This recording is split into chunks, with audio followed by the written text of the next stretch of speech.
rekan-rekan pembawa solo yang berkati Tuhan. Apa kabar hari ini? Teman-teman semua masih semangat untuk memuji memuliakan nama Tuhan? Ya, kurang lebih sudah sekitar 2 bulan ya kita beribadah via online, kita tidak bertemu tatap muka secara langsung di gereja, tapi mari sama-sama kita yakin dan percaya, saya sendiri percaya bahwa kita semua masih dalam keadaan sehat, diberkati oleh Tuhan. Terbukti pada saat ini teman-teman kita semua masih beribadah gerakan Pembawa Suluk Korop 1 Palu walaupun secara virtual.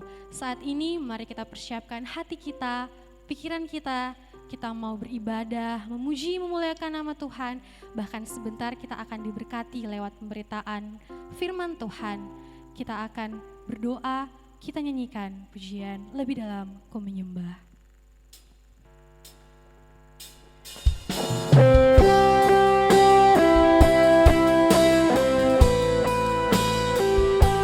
Mari kita siapkan hati dan pikiran kita. Kita mau sembah Tuhan kita Yesus Kristus.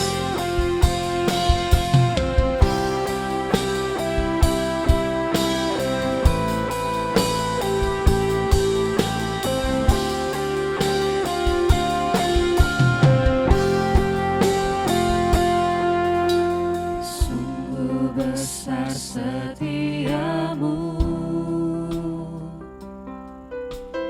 nyata di sepanjang hidupku. Darahmu telah layakkan kehidupanku.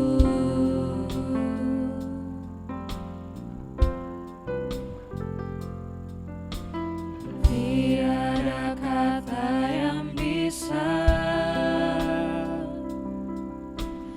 lukiskan indahnya Kau Tuhan. Bagimu segala pujian dan kemuliaan.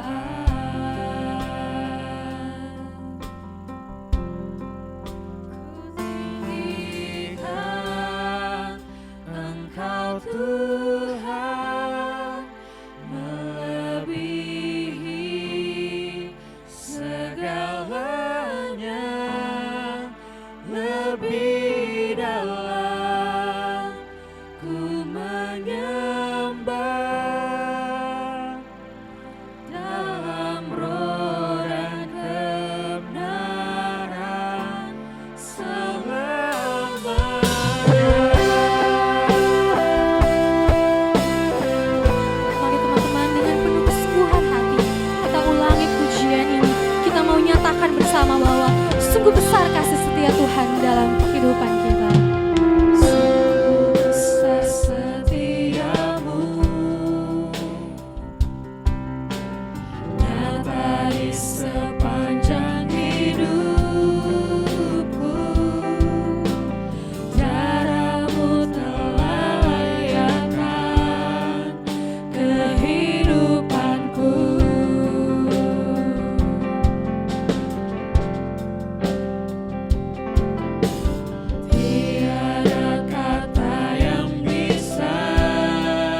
teman-teman yang berkata Tuhan, pada saat ini saya mengajak kita untuk mengambil waktu secara pribadi di hadapan Tuhan.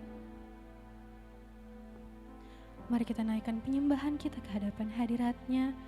Mari kita sembah Tuhan kita Yesus Kristus.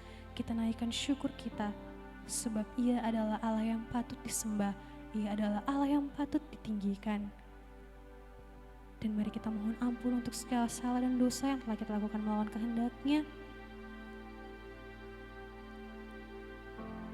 Dosa-dosa yang kita lakukan melawan kehendak Tuhan, menyakiti hati Tuhan, mari kita akui itu dan mari kita mohon ampun agar pada saat ini kita boleh disuci kuduskan sehingga kita boleh layak untuk beribadah kepada-Nya.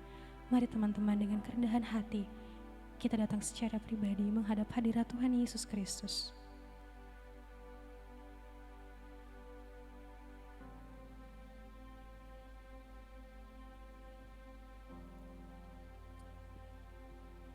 Bapa kami yang baik yang berada dalam kerajaan sorga, segala pujian, syukur, hormat, kemuliaan Bapa kami naikkan ke hadapan hadirat-Mu. Kami sungguh mengucap syukur Bapa, di tengah situasi yang saat ini terjadi, Engkau masih memperbolehkan kami, memberikan kesempatan kepada kami untuk beribadah memuji memuliakan nama-Mu. Walaupun saat ini Bapa kami beribadah tidak secara langsung, tapi kami percaya Engkau ada di sini, Roh-Mu hadir memberkati kami. Terlebih dari semuanya itu Bapa, kami mohon ampun untuk segala salah dan dosa yang telah kami lakukan melawan kehendak-Mu.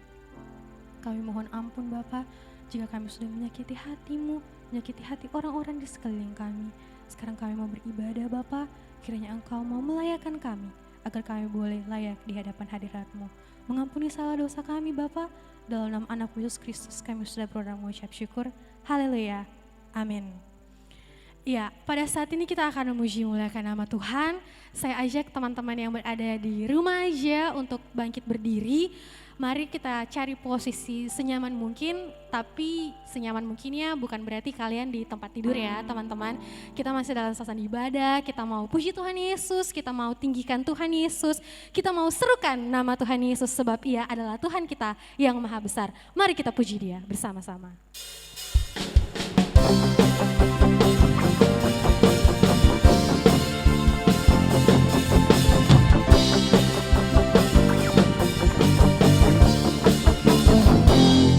Mari sama-sama kita katakan, Tuhanku maha besar, Tuhanku maha kuasa, Raja segala raja. Dia takkan tergoyahkan, Dia takkan terkalahkan, Dia hidup dan berkuasa. Serukan namanya, Yesus Tuhan Raja, segala kuasa tunduk dalam namanya. Dia luar biasa. Dia luar biasa, perkasa mulia, Yesus nama di atas segala nama.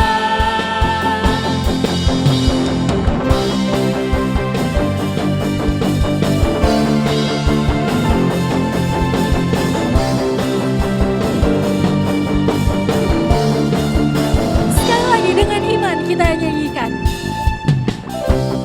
Tuhanku maha besar, Tuhanku maha kuasa, Raja segala raja. Dia takkan tergoyahkan, Dia takkan terkalahkan, Dia hidup dan berkuasa. Mari kita sama-sama serukan namanya. Serukan namanya, Yesus Tuhan Raja, segala kuasa tunduk dalam namanya. Dia luar biasa. Dia luar biasa, perkasa mulia, Yesus nama di atas segala nama. Serukan namanya,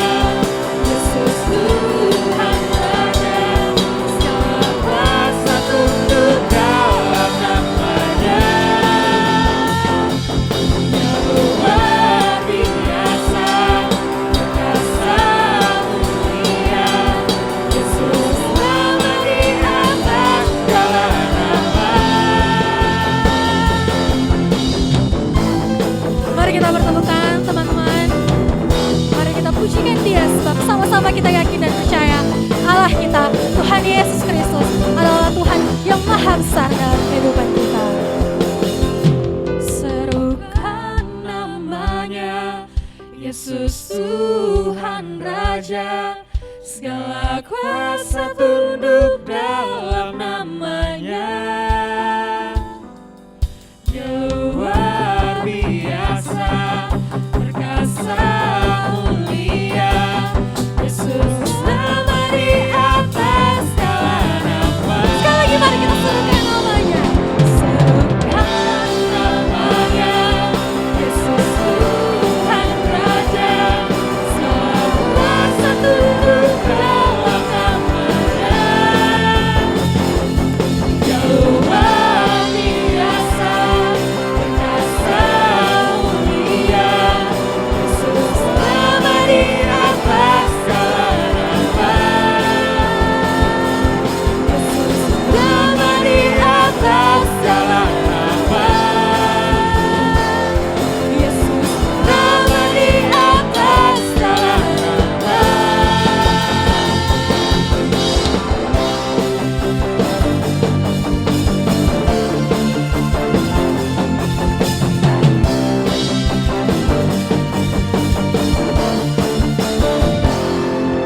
Terpujilah Tuhan kita Yesus Kristus. Kita masih tetap tinggal berdiri sama-sama tadi kita yakin dan percaya bahwa Tuhan kita adalah Tuhan yang maha besar. Dan saat ini walaupun kita tidak bertemu secara tatap langsung, tapi sama-sama kita mau ceritakan tentang kebaikan Tuhan Yesus dalam kehidupan kita. Oleh sebab itu saya mengajak teman-teman sekali lagi, mari sama-sama kita ceritakan tentang kebaikan Tuhan Yesus dalam kehidupan kita melalui pujian ini.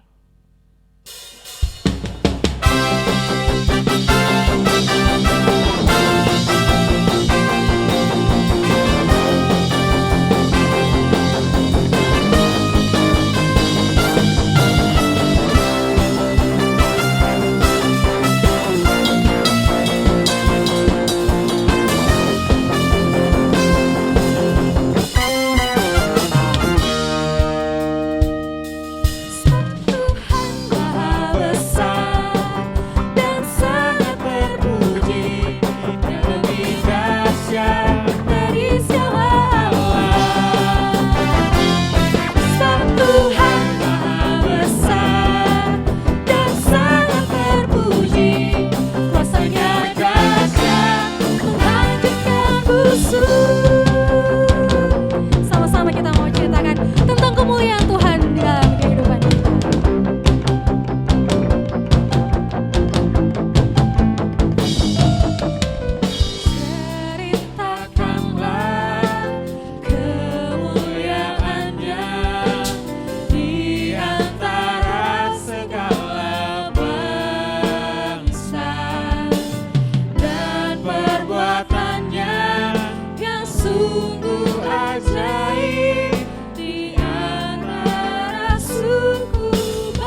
kepada Tuhan Yesus Kristus.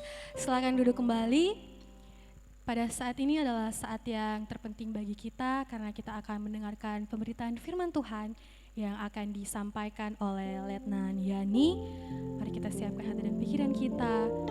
Kita fokus untuk menerima berkat dari pemberitaan firman Tuhan. Kita akan berdoa yang akan dipimpin oleh Letnan Yani. Namun sebelumnya kita akan mengangkat satu pujian. Yesus, padamu ku berseru.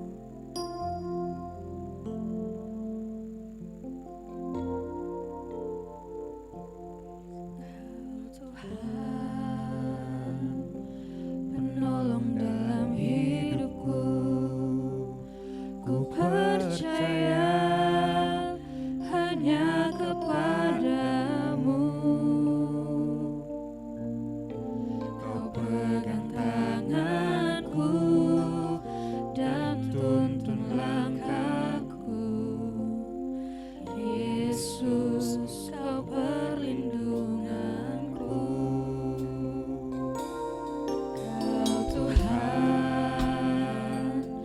Kekuatan dalam hidupku, menolongku dalam kesesakan. Kau gunung batuku dan pertahananku. Yesus, kau kemenanganku. Yesus, padamu ku berseru, Kaulah penyelamatku. Terpujilah Kau Tuhanku. Mulutku memuji nama-Mu sepanjang umur hidupku. Terpujilah Kau Tuhanku di atas segalanya.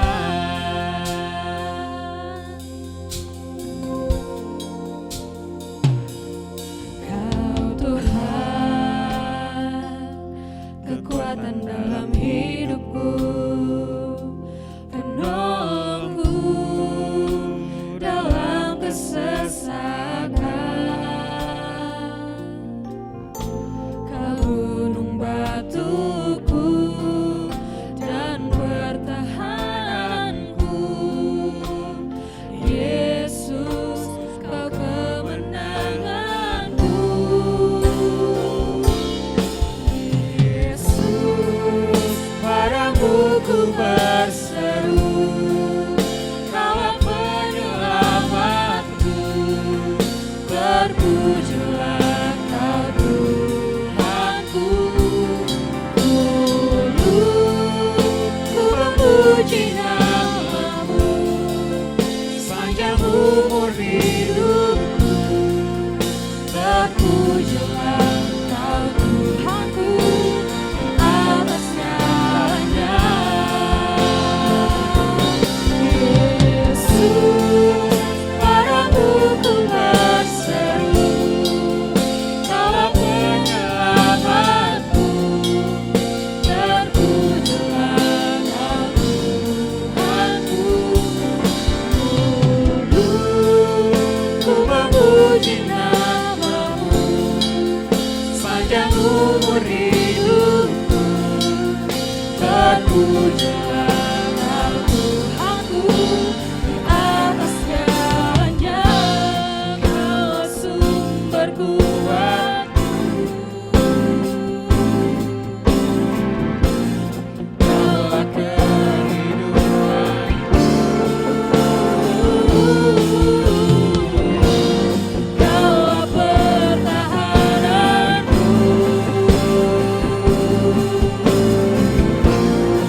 diberkati oleh Tuhan malam hari ini, sebelum kita mendengarkan bagian firman Tuhan, kita akan berdoa. Mari kita satu di dalam doa. Kami bersyukur kepadamu Tuhan untuk kasih setia Tuhan dalam kehidupan kami. Terima kasih untuk setiap pertolongan Tuhan yang kami boleh alami dalam kehidupan. Malam hari ini kami akan mendengarkan bagian firman-Mu. Kami memohon kepadamu hikmat-Mu menjadi bahagian kami semua, orang-orang muda yang berkumpul malam hari ini. Berfirmanlah, kami siap untuk mendengarkan firman-Mu. Di dalam nama Tuhan Yesus kami berdoa. Amin. Rekan-rekan GPS yang diberkati oleh Tuhan, pembacaan firman Tuhan malam hari ini terdapat dalam Injil Matius pasal yang keempat, ayatnya yang pertama hingga ayatnya yang ke-11. Injil Matius pasal yang keempat, ayatnya yang pertama hingga ayatnya yang ke-11. Pencobaan di padang gurun, demikian firman Tuhan.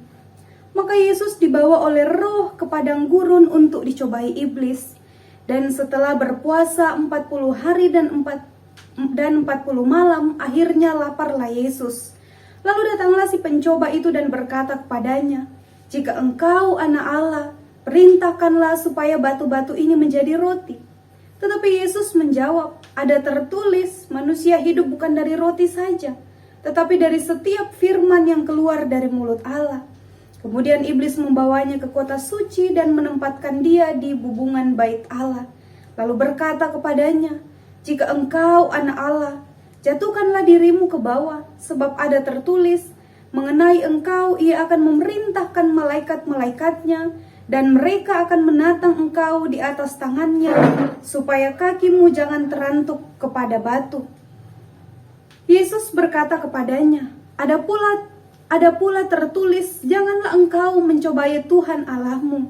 Dan iblis membawanya pula ke atas gunung yang sangat tinggi, dan memperlihatkan kepadanya semua kerajaan dunia dengan kemegahannya, dan berkata kepadanya, "Semua itu akan kuberikan kepadamu, jika engkau sujud menyembah aku."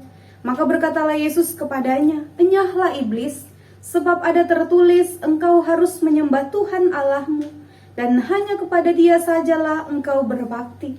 Lalu iblis meninggalkan dia, dan lihatlah malaikat-malaikat datang melayani Yesus.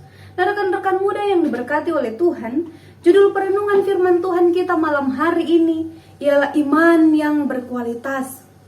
Iman yang berkualitas.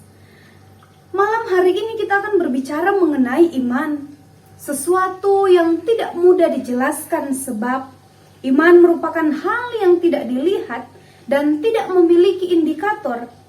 Namun demikian bukan berarti iman tidak dapat dirasakan dan diaplikasikan. Sebab iman bukan hanya berbicara mengenai kepercayaan kepada Tuhan, tetapi juga menyentuh semua aspek kehidupan. Nah, artinya orang yang beriman benar akan dampak dari kehidupannya. Nah, rekan-rekan muda yang diberkati oleh Tuhan, selanjutnya kita bicara tentang kualitas. Kita akan terhubung dengan segala yang menunjukkan mutu yang baik. Sudah tentu sesuatu yang berkualitas dia akan memiliki nilai lebih. Dalam tema iman yang berkualitas ini, kita akan belajar bersama-sama tentang kehidupan Kristen yang menunjukkan kualitas Kristus. Nah, rekan-rekan muda yang diberkati oleh Tuhan, iman yang berkualitas dibuktikan melalui kehidupan Kristen yang berkualitas pula. Iman yang berkualitas dibuktikan melalui kehidupan Kristen yang berkualitas pula. Pertanyaan bagi kita semua malam hari ini, bagaimana kehidupan Kristen yang berkualitas? Bagaimana kehidupan Kristen yang berkualitas? Dalam ayatnya yang keempat, mari kita lihat bersama-sama. Di sana dituliskan, tetapi Yesus menjawab, "Ada tertulis, manusia hidup bukan dari roti saja, tetapi dari setiap firman yang keluar dari mulut Allah." Nah, teman-teman yang diberkati oleh Tuhan, poin yang pertama ialah menyadari sumber kehidupan. Menyadari sumber kehidupan. Rekan-rekan GPS yang diberkati oleh Tuhan, coba kita perhatikan bahwa pencobaan yang diberi iblis berbicara tentang kehidupan jasmani. Di saat Tuhan Yesus lapar, iblis menyinggung tentang roti. Tetapi menarik, Di tengah godaan tentang roti sebagai makanan jasmani, Tuhan Yesus memberi pemahaman yang sangat mendasar mengenai sebuah kehidupan. Dalam jawaban yang Tuhan Yesus beri, ada satu hal yang dapat menjadi perhatian utama. Tuhan Yesus memahami benar bahwa kehidupan yang sesungguhnya bukan berasal dari makanan jasmani saja, tetapi dari firman yang keluar dari mulut Allah. Nah teman-teman, gerakan pembawa sulu yang diberkati oleh Tuhan, sadar atau tidak, Tuhan Yesus sedang mengarahkan pembicaraan ke masa lampau, di mana awal kehidupan manusia dimulai ketika Allah berfirman. Tetapi bukan hanya itu saja. Tuhan Yesus paham benar bahwa hidup benar-benar menjalani hidup hanya jika sepadan dengan firman. Artinya, kehidupan yang tidak sepadan dengan firman yang keluar dari mulut Allah, itu dikategorikan mati. Nah, apa yang dapat kita pelajari dari bagian ini malam hari ini? Pencobaan selalu mengenai kenyataan jasmani. Dan tidak jarang orang percaya akhirnya kehilangan imannya karena kenyataan-kenyataan jasmani. Nah, berbicara tentang iman, maka kita akan bersentuhan langsung dengan yang namanya kehidupan. Dan tantangan kehidupan hanya kita lewati dengan iman. Apa yang terjadi? Kadang-kadang kita membiarkan hidup kita mengikuti kenyataan dan lupa bahwa esensi kehidupan adalah ketika hidup kita sejalan dengan firman Tuhan. Nah, rekan-rekan GPS yang diberkati oleh Tuhan, bukankah banyak orang-orang muda menjalani hidup, tapi kenyataannya tidak sejalan dengan firman Allah? Bukankah ada anak-anak muda yang nyaman hidup dengan obat-obatan, alkohol, tembakau, padahal dengan jelas firman bilang, tubuhmu adalah bait Allah, harus dijaga. Nah, rekan-rekan gerakan pembawa sulu yang diberkati oleh Tuhan, bukankah ada anak-anak muda yang menjalani hubungan yang tidak seiman? Padahal jelas firman bilang, hendaklah kamu adalah pasangan yang seimbang. Bukankah banyak orang-orang muda yang menjadi putus asa karena sulit untuk mendapatkan suatu pekerjaan, sehingga dia meninggalkan imannya? Padahal jelas firman berkata bahwa masa depan sungguhlah ada. Bukankah ada orang-orang muda yang hidup bebas dengan dunia malam dan tidak lagi ingat ke gereja? Meskipun firman jelas bilang, jangan menjauhi persekutuan. Ingat bahwa kehidupan menawarkan banyak hal. Namun iman yang berkualitas itu adalah ketika kita memastikan hidup kita sepadan dengan firman Tuhan sebagai sumber kehidupan kita. Hidup yang tidak sejalan dengan firman Tuhan tergolong mati. Rekan-rekan muda yang diberkati oleh Tuhan, iman yang berkualitas dibuktikan melalui kehidupan Kristen yang berkualitas pula.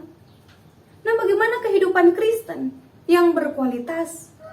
Ayatnya yang ketujuh dalam pembacaan kita di sana dituliskan, Yesus berkata kepadanya, ada pula tertulis, janganlah engkau mencobai Tuhan Allahmu.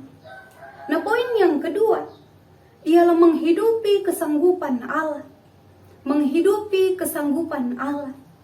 Rekan-rekan GPS yang diberkati oleh Tuhan, jika kita memperhatikan ayat ini, Tuhan Yesus memberi jawaban kepada iblis bahwa Allah tidak boleh dicobai. Kenapa Allah tidak boleh dicobai? Apakah ada hal yang tidak dapat dilakukan sehingga Allah dicobai, maka Allah tidak akan gagal? Sesungguhnya tidak seperti itu. Allah dalam segala hal sanggup melakukan hal apa saja. Hanya saja kekeliruan dari iblis adalah ketika menempatkan kata-kata Allah untuk sebuah praktek yang disalahgunakan. Lebih tepatnya, ketika pola pikir manusia atau pola pikir iblis dipakai untuk memahami Allah. Ini kekeliruan yang besar. Iblis tahu janji penopangan Allah, tapi iblis dengan sengaja menjebak dengan bahaya, supaya Allah bertindak. Nah, perhatikan, ini hal yang dimaksud Tuhan Yesus sebagai pencobaan terhadap Allah, yakni saat dengan sengaja melewati bahaya, lalu mengklaim janji Allah. Nah, apa yang kita dapat pelajari dari bagian ini? Janji Allah bukan untuk diuji, tetapi untuk dihidupi. Ada perbedaan mendasar antara orang yang menguji janji Allah dan yang menghidupi janji Allah. Kalau yang menguji, dia hanya hidup sesekali dalam janji Allah. Misalnya, saat ada kesulitan, baru berdoa, "Tuhan, bukankah Engkau bilang, minta maka akan diberikan?" Saat menderita sakit, baru bilang, "Tuhan, bilur-bilurmu menyembuhkan." Sehingga janji Allah itu menjadi hal yang diklaim sekali-sekali saja. Nah, rekan-rekan muda yang diberkati oleh Tuhan, kalau orang yang menghidupi janji Allah beda lagi. Dia berjalan dalam penyertaan Allah. Dia hidupi kehendak Allah. Dia berjalan sesuai firman dan menikmati janji-janji Allah di setiap hembusan nafas.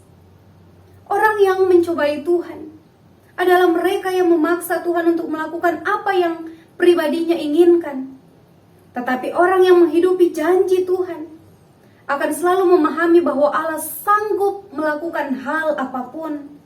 Dan tidak ada rencana Tuhan yang gagal, meskipun keadaan tak sesuai dengan keinginan.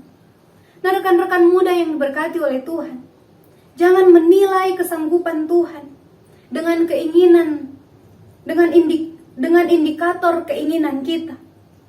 Saat keinginan kita tidak terpenuhi dan kehidupan berjalan tidak sesuai dengan kemauan kita, bukan berarti Allah tidak sanggup bertindak atau tidak sanggup untuk menolong kita.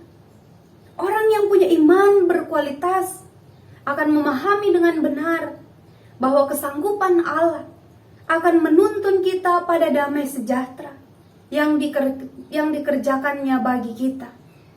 Rekan-rekan muda yang diberkati oleh Tuhan, iman yang berkualitas dibuktikan melalui kehidupan Kristen yang berkualitas pula.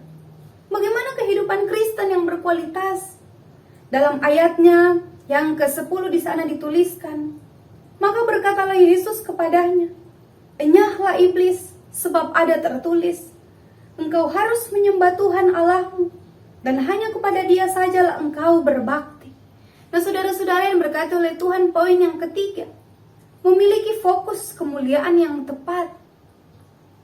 Pencobaan yang ketiga yang diajukan oleh iblis berkaitan dengan fokus penyembahan. Ada sebuah pola yang terbalik, di mana iblis meminta supaya dia disembah. Nah, coba bayangkan, Yesus saja anak Allah, diganggu fokus penyembahannya kepada Bapanya. Sesungguhnya kita bisa melihat bahwa segala pencobaan selalu akan berujung pada kehormatan yang dipersembahkan kepada iblis. Tuhan Yesus dalam jawabannya menekankan dua kebenaran yang hakiki. Yang pertama, kebenaran yang pertama, Tuhan Yesus menyebut nama iblis kali ini. Dan yang kedua, dalam jawaban Yesus sebelumnya, Tuhan Yesus tidak menyebut nama iblis. Rekan-rekan muda yang diberkati oleh Tuhan, iblis dalam bahasa aslinya diabolos, artinya pendusta. Nah, kebenaran yang pertama adalah iblis itu pendusta dalam segala hal. Informasinya bohong, janjinya palsu, dan dia juga penipu. Nah, kebenaran yang kedua, Tuhan Yesus menegaskan bahwa penyembahan yang benar hanya ditujukan kepada Allah, tidak kepada hal-hal lain termaksud iblis. Nah, mari kita perhatikan dengan serius hal ini, bahwa kualitas iman itu dibuktikan dengan fokus kemuliaan yang tepat.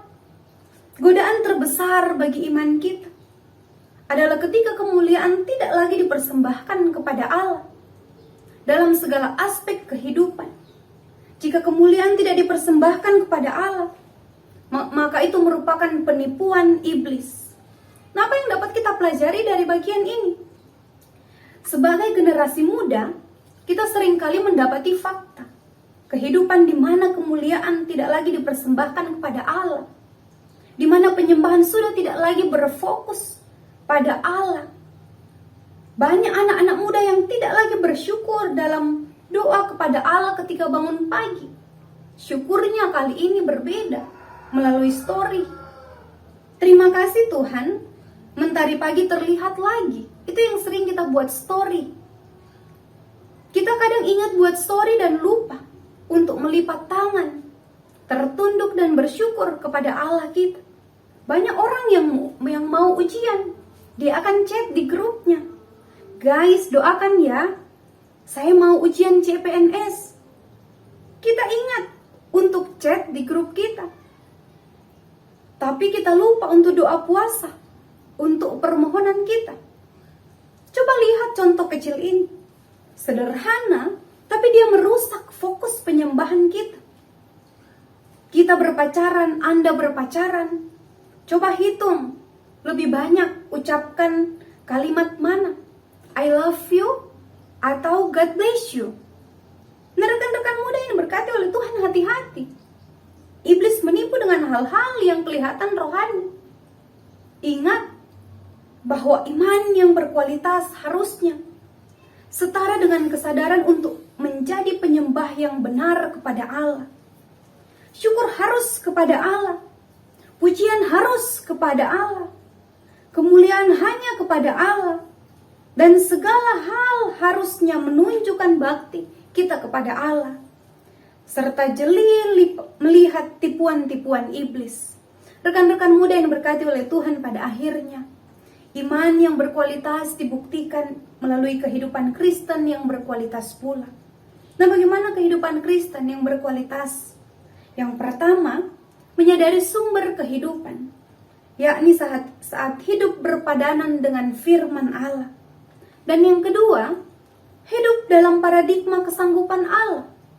Yang ketiga, memiliki fokus kemuliaan hanya bagi Allah. Semoga Tuhan Yesus menolong kita untuk menjalani kehidupan Kristen dengan iman yang berkualitas. Tuhan Yesus memberkati. Mari kita berdoa. Kami bersyukur kepadamu Tuhan untuk bagian firman Tuhan yang boleh kami dengarkan malam hari ini. Kiranya apa yang kami dengarkan dapat memberkati kehidupan kami semua sebagai orang-orang muda. Dan kami tahu Tuhanlah yang menolong kami untuk menjalani kehidupan kami dengan memiliki kualitas iman yang benar di hadapan Tuhan. Terima kasih Tuhan Yesus, di dalam nama Tuhan Yesus kami berdoa. Amin. Terima kasih untuk teman-teman semua yang sudah beribadah gerakan pembawa suluk Korop 1 Palu pada hari ini. Dan tadi kita juga sudah diberkati lewat pemberitaan firman Tuhan yang disampaikan oleh Letnan Iyani. Untuk minggu depan kita masih akan ketemu lagi di ibadah gerakan pembawa suluk Korop 1 Palu hari Jumat jam 7 malam.